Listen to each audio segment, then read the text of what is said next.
Sekarang saya mau dengar dari Pak Komar. Kaum muslimin dan muslimat, mukminin dan mukminat, pasabirin dan Pak Ahmad, tukang kain dan tukang tomat, yang sudah kawin maupun yang belum disunat.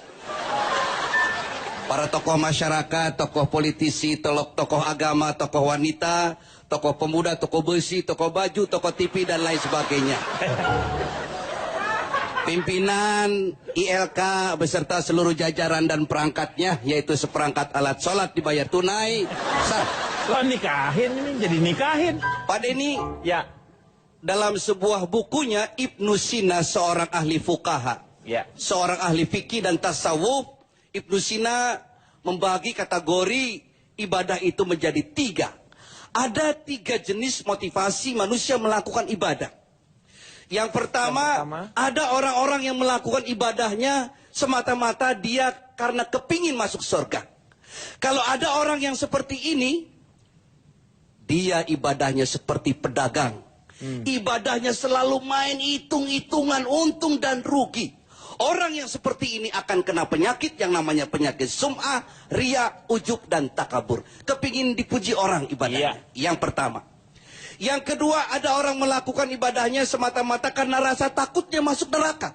Orang yang seperti ini adalah seperti budak.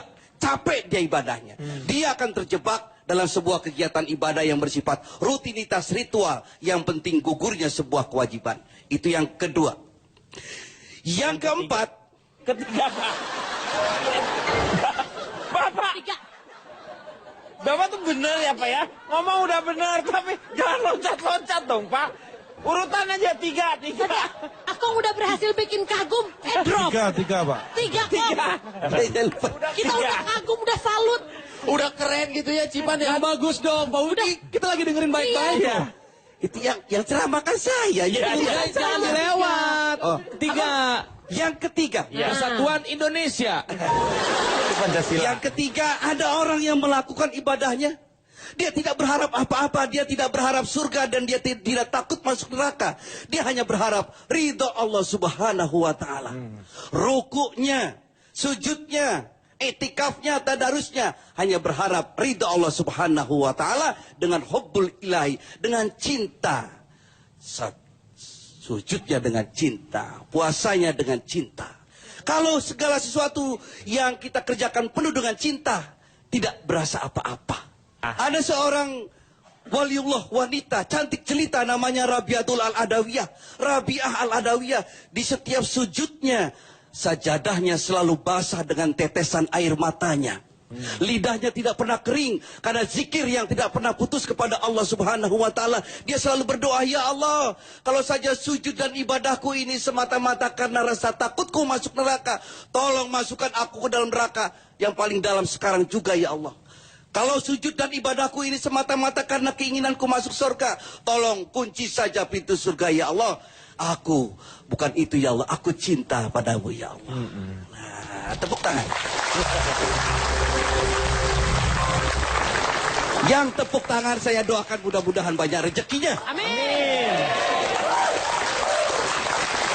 Dan yang tidak tepuk tangan semoga kembali ke jalan yang benar.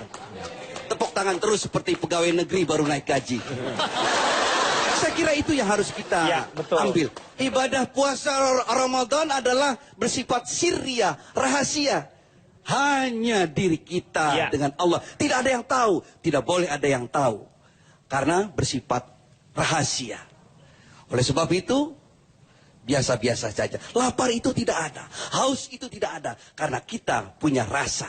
Rasa itu sesungguhnya karena kita punya rasa. Kalau garam rasanya apa? Asin. Asin. Siapa bilang garam itu asin? Yang mengatakan asin siapa? Karena kita punya rasa. Karena ada rasa, kita merasakan asin. Gula itu rasanya? Manis. Manis. Siapa bilang gula itu manis? Yang mengatakan manis adalah rasa. Api itu rasanya apa? Panas. Biasa aja, semangat boleh, tapi lu biasa. Lebay. Api itu rasanya panas. Tapi siapa bilang api itu rasanya panas? Buktinya Nabi Ibrahim masuk ke dalam api dan tidak terbakar. Tidak terasa panasnya, ya. Jadi kita harus ngaji rasa. Ngaji rasa itu. Ngaji rasa. Rasa lain lagi. Rasain kamu. Jadi Ramadan adalah sarana untuk ngaji rasa. Iya. Jadi untuk kita introspeksi dan itu adalah lebih rahasia karena hubungan kita dengan yang di atas. Ya, terima kasih sekali Pak Haji Komar. Nah ini yang benernya nih. Hidup Bang. Keren Bang. Pak. Baru juga. Ya. Baru juga bener. Cipan jangan. Ini orang tua Cipan. Loh, saya nggak narik Pak. Saya nggak narik, coba lihat kamera, saya nggak berani Cucu pakai gitu, sendiri tega sama kakek. Saya nggak mungkin. Cipan, Pak, Cipan, emang kasih saya air, bisa Cipan. narik. Cipan, kasih Lagian air. kakek jatuh Minum, buru minum. bangun, Minum. belum sekeinjek. Minum. Silakan. Minum. Cipan, kasih minum. Minum. Non, Pak. Saya nggak narik, saya nggak berani sama orang tua. Kasih apa, Meng? Mau ngapain? Amplopnya di ceramah, Pak. Oke.